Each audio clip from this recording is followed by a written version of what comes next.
Just want to welcome everybody to the Mitrata-Nepal Sponsor Appreciation Party for 2013. I think this is our third one, is that right? Mm-hmm. Our third one. And I really want to say a special thanks to everybody, the sponsors who are here and those who couldn't be here. 2012 was like a big transition for us. You know, we moved all the children that needed a home. We started working with a new NGO and expanded there. So it was a big change. We had a lot of presence in Nepal in 2012. R.T. Malaku on our board, she was there in like January for a month. I was there in April. And then later in the year, Alexis, Nancy, and I were also in Nepal. So we did a lot of on-the-ground work with the new NGO, trying to get the kids established and make sure that we're getting the home visits done and just all the things that we needed to do to make the program continue. So it means a lot to me that everyone has stuck with us through this. It was a really big transition. Like 10 years we were working with the other organization, so it was a big change. But it's going really well and we're really excited, and we'll be talking more about that later. So we wanted to give you some idea about money. People ask questions about it, and we're putting together our annual reports. But since we had this year of pretty much busyness with Nepal, we didn't get to do everything. Yeah. So, you know, as you see, there's like about half of it is from sponsors, and about half of it is from the events that we do. So you can see how important our events are to us for us to be able to continue. The other thing to note, and I think it's really important, there's no money built in there for U.S. admin. None. It all goes. It's all restricted, and it all goes to Nepal. So where we pay for the admin is with sort of general donations and also through the events. You know, a portion of the events goes to admin, a portion goes to under-sponsored kids, which there are many. When you look at our actual admin, we're at 4%. You know, and that's postage and copies and, you know, shipping and all of the things, you know, running in the database, sending emails, you know, all that sort of thing.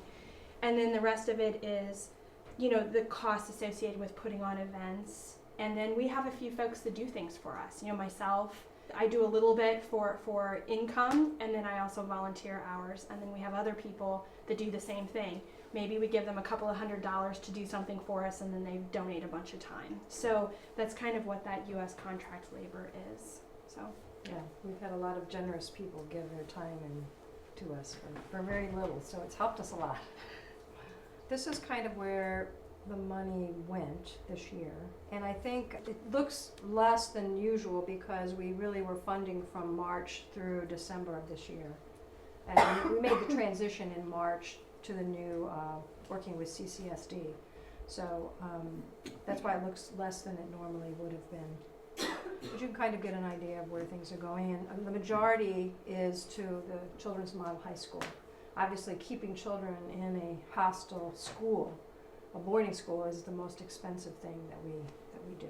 and then it just sort of goes around. This is Nepal, you know, admin, which is our NGO that's there, you know, that oversees. We have an accountant there, and we have a social worker, you know, that assists.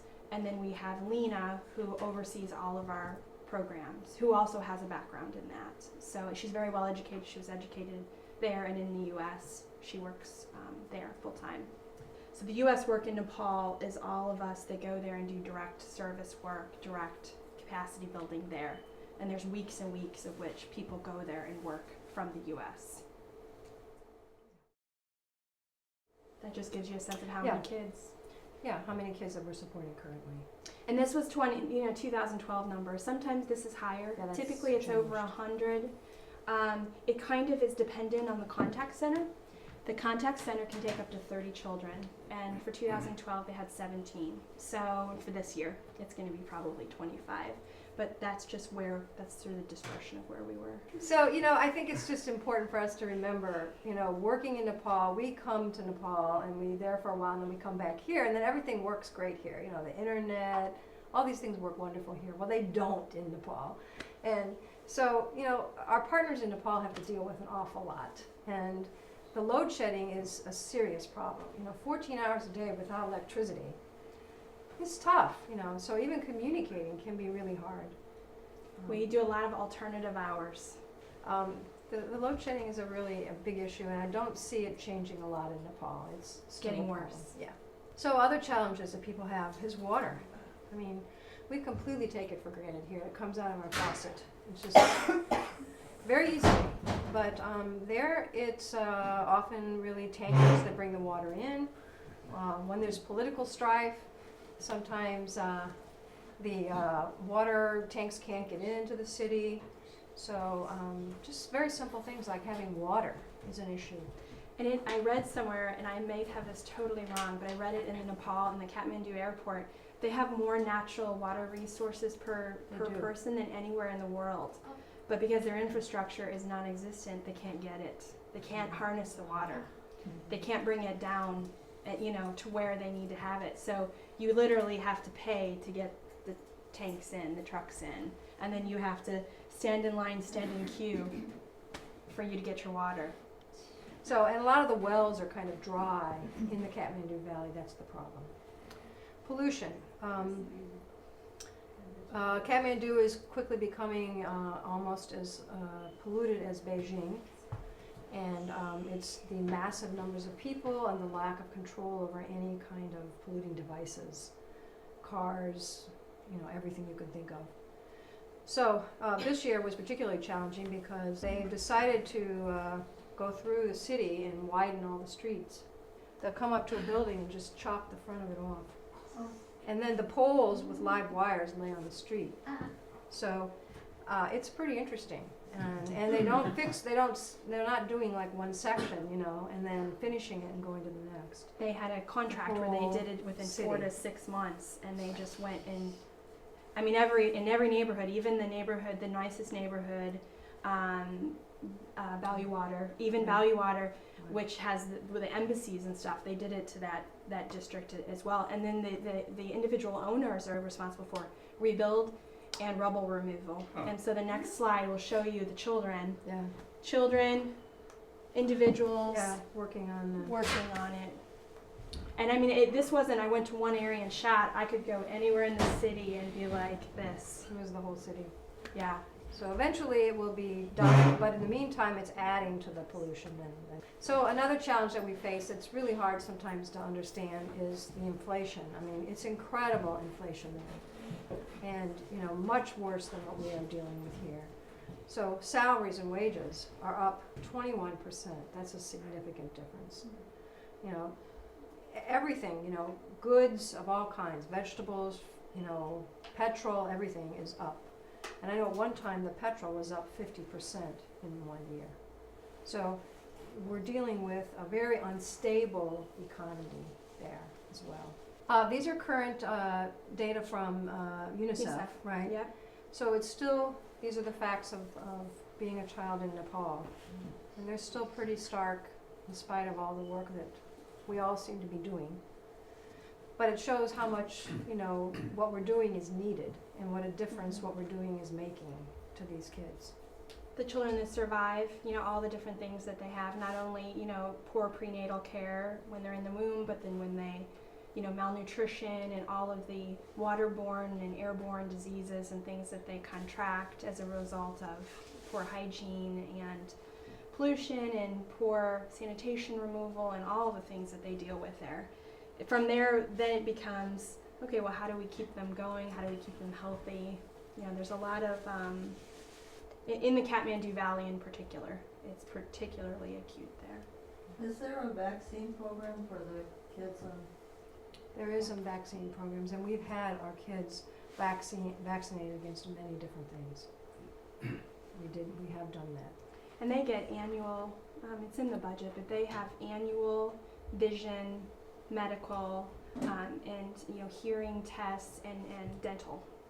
So annual, and then by child we sort of determine, okay, this child is going to need this year, next year, and then we will usually, if we have money in the budget, that's one thing. If we don't, we typically we talk to the individual sponsors, or we try to raise money during other means. If we have a child that needs braces, we have 2 children that have eye conditions right now, so we just do what we can based on what their needs are. Next one. And the next one is just more, Yeah, talks about girls really. yeah, because still girls in Nepal really have less opportunity. It's changing gradually, but it's still an issue. So now we're kind of moving into talking about what programs we have, and we really do have several different focuses now, not just one focus. And the one that I think is more recent is the contact center. We started in 2010 giving some support to them. Basically what they do is they take kids off the street and they give them a meal and they start teaching and helping them to be kind of rehabilitated to be able to go to school. Because so often kids will be on the street, they might be 6, 7, 8 years old, they've never been in school at all. So they need a good safe place to learn how to be in school, and that's what the Contact Center does. It's a very unique program in Kathmandu. There are not many people doing this. It's So- typically an 18 to 24 month program. They go through it, they stay with it, it's a safe place they can go every day, and then at the end of that time they graduate, and then they feed, it's almost a feeder program, they feed into our school sponsorships. If they are able to retain, stay with their parent or guardian, then we work with Lena to try to find sponsorships for the children. And eventually it will be, more and more kids. So this is kind of where the money goes for the Contact Center. It's a very, very reasonable program to run, and we get a lot out of it, so we're really helping a lot with a minimal amount of money. There's some of the kids.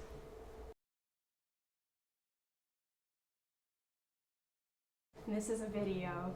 Oh, is it video? Yes. Great.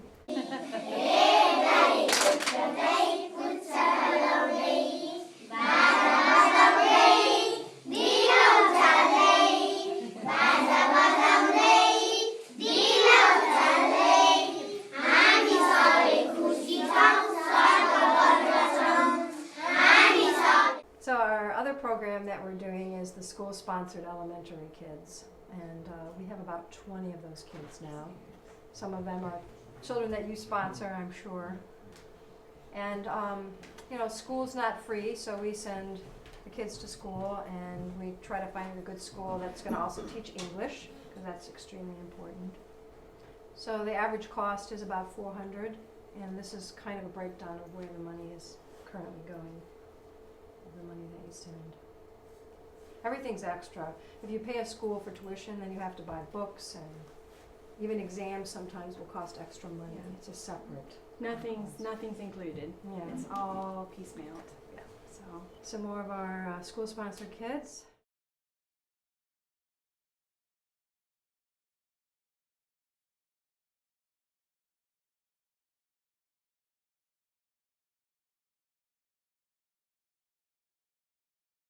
So these are our school-sponsored children, and 11th and 12th grade is different. In 10th grade, the children take the SLC exam that then determines where they go for 11th and 12th grade. It's a different system than we have in the U.S. So the SLC is this very important exam, and it's very stressful for the kids. I think it just pretty much freaks them out a lot of the time because it determines your future. It's very hard. So we have to then look for places for the children for 11th and 12th grade, and that is not usually the place they're in, because not all the schools have 11th and 12th grade. So we have to move children around, and things change again. Costs can change.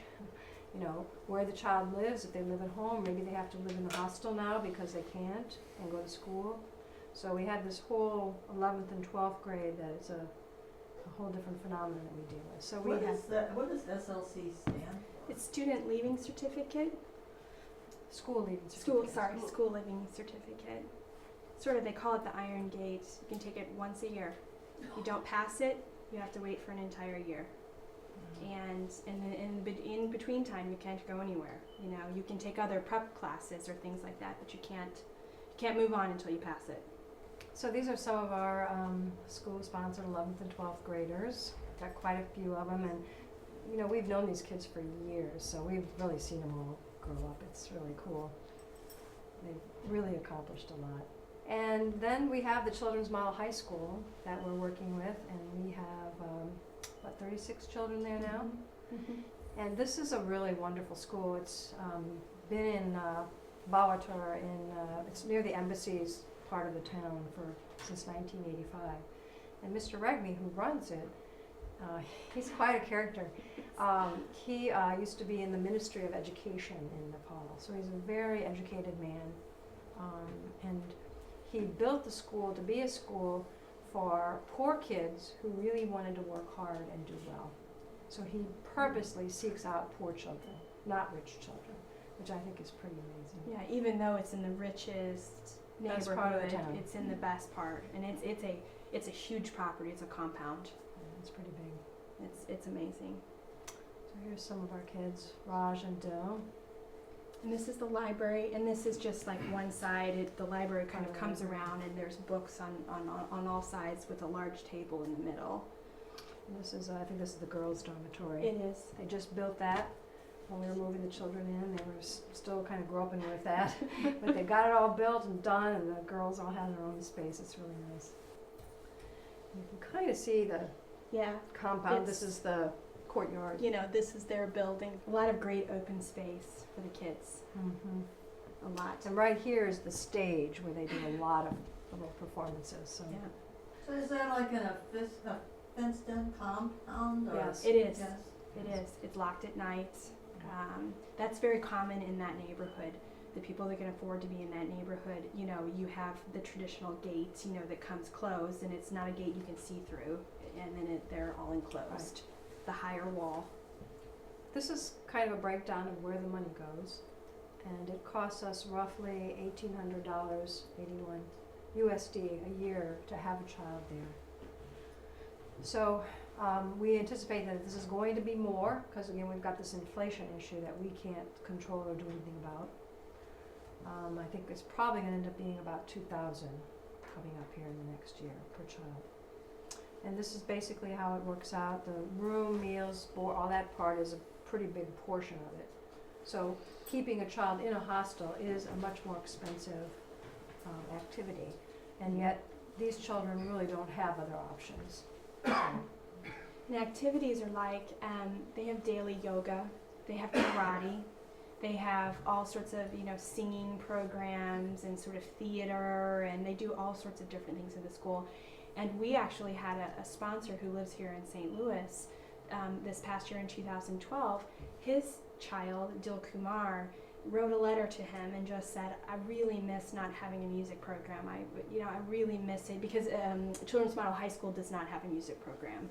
And so his sponsor sent money to start that, and and a little bit goes a long way. And so now we have music teachers this year that are going to come in with musical instruments, so they will have that as well. So there's a lot of great activities and things at this school. So this is pretty much, I think that's probably our whole Yeah. group It's our of kids that we have at the Children's Model High School now. So if you've got a child, they're in there. And I'm going to This is Mr. Regmi. Yes. And who's the white-haired person? This is Pooja. This is Pooja. Yes. Pam's little girl. Is the Children's Model High School inclusive of 11th and 12th graders, or is that also up to the 10th grade? Right now it goes to 10th grade, but the government education system just passed a ruling that if you're going to have 10 grades, now you're going to have to go to 12th grade. They just made this change. So all these schools are scrambling to put together 11th and 12th grade programs. Now the only thing is that what they'll do is, like, one school will do 11th and 12th grade, and their main focus will be like business management or hotel management. And another one will be 11th and 12th grade science. So sometimes even if the school's there, if your child is interested in science, they want to go to the science school. So even so, we're going to have movement of these children, unfortunately. And this is just a couple of their celebrations. Tihar is the Festival of Lights. It's a very strong family festival that happens in November, where kind of family members honor each other, and there's a lot of sharing and food and family activity, and each day is devoted to different animals, and it's a really beautiful festival. It's my favorite one. So you can see the kids are honoring each other, the girls honor the boys honor the girls. It's like a brother-sister kind of thing. How many days is it? Tihar is maybe 5 days. It's right after Desai. Yeah, it's always a couple weeks after Desai, and yeah, Desai is always in October, pretty much. It's kind of the perfect. That's typically when Christine goes. You will hit one of them. You know, typically when fall. you go. Yeah, for those of you that do want to make the trip. So this is our projections for 2013. This is kind of what we're hoping for this year, and obviously we still rely a lot on our events, and we're also hoping that we'll, expand our sponsors so that we're getting all the children as fully sponsored as we can. Those are our big things. So here's what we're projecting, where the money's going to go. You can see the big jump. So in 2012, we were a little over 80,000 towards our Nepal programs. But keep in mind, it was missing an entire quarter, because we made the transition. So this is what a full 2013, and we run calendar year. This is what it will look like for us.